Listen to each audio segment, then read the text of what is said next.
What's good, everybody? Dreamer back again, and today I'm going to do this gameplay analysis and guide a little different than I normally do it, mainly because I've never done one for Doomfist before, but I've been putting a lot of work into Doomfist because in this Season 10 meta, it's so huge that heroes, the most effective offensive heroes are the ones with very high burst damage like Doomfist, Pharah, and Junkrat because of all the sustain that Brigitte adds to the meta. And, with a lot of teams going triple support, so characters like Soldier, Tracer, Sombra, none of them are nearly as strong. So I'm going to bring you guys a little Doomfist gameplay here on Route 66. And I think I played pretty well, but obviously whenever you go back and go over your film, you can see a lot of things that you did wrong. And so I'm going to kind of take you through my thought process in all of this as well, though, because a lot of guides and all that stuff, they'll tell you what to do, but they won't tell you like when to do it and what situations to look for. So a lot of times I'm going to kind of take you through what I was going through mentally and what I was thinking in terms of how I'm using cooldowns, how I'm approaching and engaging the enemy, and things like that. So with this comp, as you can see, we're running Doomfist, Pharah, Moira, Mercy, Reinhardt, and Diva, I think. And so the comp is all right. It's not exactly the meta comp. Right now, the super meta comp would be characters like Brigitte, Rein, Zarya. On Route 66, maybe not so much, but she doesn't have to. So right out of the gates here, if you guys ever have to traverse the map or do anything like that, you always want to use Doomfist like primary, his rocket punch, because the cooldown is so short and you travel such a long distance. The other cooldowns are so long, so you don't want to waste your movement on that. So right now I don't see a clear place to engage, so I'm kind of like just taking a peek around, staying behind my tanks, doing some primary fire. I see the Orisa out of position there, and I get the punch on the Moira, and where a lot of people would over engage is right there. And as you can see, I ate a rocket from Soldier. And now if I was really smart, I kill the Orisa, and then I just kind of back off and regroup with my team. Got a little lucky with some headshots there. Doomfist primary fire isn't bad, so you never want to waste it. But so I see the Zen by himself right there, and automatically I'm on high ground. So I take my seismic slam, and I take it from the high ground over to where the Zen is. And because I'm in the air longer, the longer you're in the air and the farther you travel, the more damage that you're going to do with that seismic slam. So I wanted to catch him out of the guard, and if you can ever get a Zen, you got to get the Zen right away. Obviously, I saw Soldier backed up into a corner. He had no defense, so I just rocket punch him, and then Baby Diva's out of mech, so she's not a worry either. Now, right now in this situation, I'm looking to be very aggressive because I know I have my Meteor Strike ready. Zen can never really get away, so what I wanted to do there was I wanted to use my Meteor Strike, go get a pick since Zen can't really run away from that. And then you saw I used my rocket punch and my seismic slam to get out of the way. Unfortunately, I ate a tire, and we lose that fight.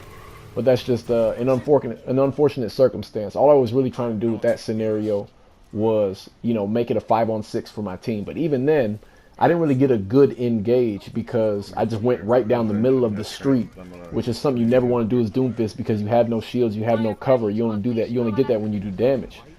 But I went right down the middle of the street and obviously took a lot of unnecessary damage before anything else happened. I missed my slam on the Zenyatta.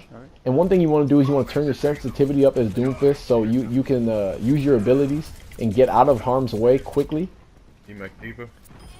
And so I demech the Diva, and so instead of pursuing the Diva and the Moira over there, which I might be able to get a kill or maybe a trade, I want to back off and leave her demeched because I know she's not going to be as effective. Soldier's behind us using the visor, so our Diva does a good job of pressuring him and getting in his face. And I see Orisa by herself, and with Orisa you want to be careful because with Doomfist, like, you can seismic slam her and everything, but if she's got Fortify, then you're not going to do a lot of damage. So right there I got some backup from the Pharah barrage, but she was kind of getting pocketed, but I knew she didn't have her Fortify, and that's why I engaged with the Orisa the way I did. You never want to waste your cooldowns on an Orisa that has Fortify because she's only going to take minimal damage, and you're not going to get alt charge, and you're not going to be able to move her or use your abilities to any kind of effectiveness. So again, I just charged up my Meteor Strike again. I see Junkrat using a tire. I kind of got lucky that Diva took some of that tire. I wasn't sure if I was going to land on the Jolly grenades, but I see the Zen, and I know I can always kill the Zen with the Meteor Strike. I got the Mercy there as well. But yeah, I kind of got lucky with that tire, but I wanted to make sure I killed the Junkrat, and then I used Meteor Strike to kind of save my own life. You don't always want to use it offensively. Sometimes you want to use Meteor Strike defensively in order to kind of get yourself out of sticky situations. So I used it there to avoid the Junkrat, you know, Jolly grenades, and then luckily the Zen was just coming from spawn, and I got a chance to get a free kill. So Risa's using Fortify, and so she used it when I Seismic Slam. I didn't waste any other abilities on her because I knew it wasn't going to do any good. Soldiers on the high ground got me low health, and as you can see, I'm using the Rocket Punch to kind of traverse the map. Whenever I'm in an unfavorable situation, that's the first thing that I want to do. And Arisa used Fortify again, so again, I've wasted a couple abilities on her. But I knew her Fortify was running out, and that's the reason I engaged the way that I did. Another thing you want to do is you can use the Rocket Punch as a bait. Obviously right there I wasn't going to be able to get anything out of that Rocket Punch. And at the same time, I kind of used it to bait out maybe other abilities that they had in store. And here I'm attacking the Arisa because I know I'm building up and getting towards Meteor Strike. And so right here, you know, obviously I'm engaging with the McCree because I know I have that Meteor Strike. And I'm going to try and catch him off guard. McCree's another character that you can kind of catch out in the open. And it's because he just doesn't have any movement abilities. So like characters that you can really pounce on, like McCree, Zenyatta. Obviously you can't do, you know, Lucio or anything like that. Reaper can fade out of it. You just have to think about what characters kind of have an escape, and you want to kind of stay away from trying to use your Meteor Strike on them. A lot of times you can even use Meteor Strike to bait out the Transcendence of a Zenyatta, and that's such a worthwhile trade because Doomfist's ultimate is okay. It's nothing really special, but Zenyatta's ultimate is the strongest defensive ultimate in the game. So if you can force him to do that and save his own life, like, you're putting your team in a really good position. So we pushed it all the way through. As you guys can kind of see, it's really important to manage your cooldowns with Doomfist, and a big thing of that is definitely playing corners and other environmental factors like cars and rocks and everything like that. Like it's good to peek out, you know, maybe do some primary fire, some tickle damage in a way. But aside from that, like, while your abilities are on cooldown, you always kind of want to be behind cover. You never want to engage when you don't have an ability. Like, for me personally, I never really like to engage unless I have a means of escape. If there's some high ground where I can uppercut onto, then that's a means of an escape, and so I can engage as long as I have that uppercut. If it's another situation where I want to do a big rocket punch and kind of dive behind enemy lines, knock some people out of the way, I want to make sure I have my uppercut and seismic slam to get back onto our side of the field next to my teammates. And that's a huge thing about Doomfist. A lot of people get way too aggressive with all his abilities, get way too greedy, try and get all these kills, but at the same time you just kind of end up feeding in a way because you're diving way, you're overextending, and yeah, you maybe get, you know, a pick, but especially in a game like against a Mercy, they'll just res that and you're way out of position where your team can't res you either. Depends on what my days. So that's really big.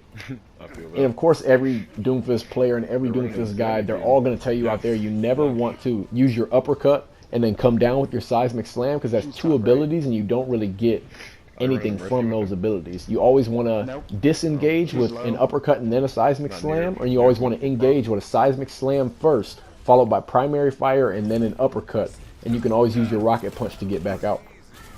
So there I got stunned by the McCree. Not in a great position, but I know I'm still safe, so I didn't waste my rocket punch on cooldown. As you see, I waited for my seismic slam to come back up there. And luckily the Mercy saved me. I should have died there. I overextended. I didn't get a good amount of damage or hit markers with my abilities. And so, like, in those situations, Zarya didn't die. But in those situations, like, those are situations where if I didn't have a good healer or anything like that, I should have died. And again, right there, I'm being overly greedy. You never want to engage first as Doomfist unless you're gonna for sure get a kill. 100% of the time, if you know you can get a kill and get out, that's when you can engage first as Doomfist on kind of like a flanking mission. Other than that, Doomfist, where he's most effective is in the mid fight and on like 2 CP maps and all that, where it's really important to get a big pick. And far as not Pharah's not a character that's like way out of the way for Doomfist to kill. Now, as you can see right there, I used my ult pretty much to force that Transcendence out of the Zenyatta. And since we had already won, since we'd already won that fight, it was really easy to follow up on him without having to worry about anything else really. And if you're wondering how the Moira died right there, like ever since Doomfist got that buff to his rocket punch, I punched the Moira and she actually hit off the pole of that gas station. That's why she ended up dying. Another thing is Doomfist, you always want to be on the high ground if possible. You always, because you want the longer distance and you want the higher, the higher altitude to start your seismic slam so you can do more damage. I seen the McCree creeping over there, and instead of going and fully committing to that, I rocket punched. If he came out, I could use it, maybe get stunned, but the most important thing about that was, I just used it to kind of bait him out, and he came out. He ended up having to come out later because of that, and didn't come out when he wanted to. Got the Zenyatta again, and here is an overextension, and I have no abilities, and that was stupid. I don't know if you guys can hear my voice chat in the game, but I called out to my team. I threw, because I literally engaged and got greedy trying to kill the Hanzo and the Moira in the middle of the street, and I had no abilities to get back. I didn't have Seismic Slam, I didn't have Uppercut, I didn't have Rocket Punch, I had nothing. And whenever you get caught out in Doomfist, he's the easiest character to kill in the game because he has such a large hitbox. So that was a stupid move by me. We're still kind of rolling this team right now. Wow. And as you guys can kind of see, even in that situation, I know we're down a couple. There's no need for me to engage at this point in time. Could I have gone for the McCree and maybe killed him? Yeah, it's possible, but you have to get worthwhile uses out of your abilities. And even there, I tried to engage because I thought I could do enough damage to get my Meteor Strike, and that would be my escape. So I wasn't worried about using up all my abilities. But since I didn't get it, I wasn't able to do any of that, and I ended up dying in the process. Like, yeah, Mercy res me, but it wasn't a very smart tactic on my part at the end of the day. Now here I know they have to come back to the cart, so that's what I wanted to do. Is I wanted to Meteor Strike on top of the payload. D.Va behind us. And D.Va's a character you can really bully. As Doomfist, you can bully a lot of the tanks. Pretty much every tank except Zarya, because you don't want to charge her too much. No, McCree up top. And I get high-nooned by McCree. He was behind us on the flank, but at the same time, Mercy comes in for the res to pick me up because she knows I'm doing effective damage, and she knows if anybody can burst these targets down in time to get them off the payload, it's a character like Doomfist. And so that's where you find a lot of your value, especially in the mid-fight. So we end up kind of full holding them here. And the thing about Doomfist Rocket Punch, if you didn't know that, is when you hit somebody with Rocket Punch, no matter how far it's charged, it's always a stun. You can stun Moira out of her ult. You can stun Roadhog out of his ult. You can stun McCree, Reaper, all those players out of their ults. Pharah, even if you hit the Pharah. But it's a huge stun. And right now I've been playing a whole bunch of Doomfist guys, and I'm pretty sure he's going to be my main going forward until the meta changes.